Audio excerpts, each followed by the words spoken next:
America Russia బంధం అయితే క్రమంగా బలపడుతుంది. మొన్నటిదాకా రష్యాని పచ్చి శత్రువుగా చూస్తా రష్యాని నాశనం చేయడానికి యూరప్ సమాజాన్ని మొత్తాన్ని ఏకం చేసి నాటో సమాజాన్ని మొత్తాన్ని ఏకం చేసినట్టు అమెరికా ట్రంప్ వచ్చిన తర్వాత దాంతో సంబంధమే కదా రష్యా వలన అమెరికా లబ్ధి పొందే ప్రయత్నం చేస్తుంది. పక్కన ఉక్రెయిన్ దగ్గర నుంచి డబ్బులు వసూలు చేస్తుందట మినరల్స్ని. అదే సమయంలో రష్యా ఏం చేస్తుంది తెలివిగా వీళ్ళతో ర్యాపో మెయింటైన్ చేసుకోవడం కోసం అనేక త్యాగాలు చేస్తుంది, లేదా వీళ్ళ దగ్గర ఉన్న వనరుల్ని గిఫ్ట్గా ఇస్తుంది. పాత రోజుల్లో కనుక చక్రవర్తి నుంచి సమస్య ఎదుర్కోకుండా ఉండటానికి అని చెప్పేసి రాజులు వాళ్ళకు ఉన్నటువంటి కొంత భూభాగాన్ని రాసి ఇచ్చేస్తూ ఉండేవాడు.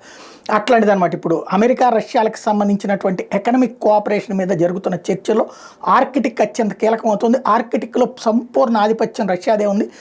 అక్కడ ఉన్నటువంటి ఆయిల్ వనరుల దగ్గర నుంచి మొత్తం కూడా అందులో కొంత న్యాచురల్ రిసోర్సెస్ డెవలప్మెంట్లో అమెరికాతో కలిసి జట్టు కట్టేందుకు రష్యా సిద్ధమవుతూ ఉండటం అంటే జాగ్రత్తగా నడుపుకొస్తున్నాడు పుతిన్. ఎక్కడ నరుక్కు రావాలో అక్కడ నరుక్కొస్తున్నాడు. ట్రంప్ కూడా అదే కావాల్సి ఉంది.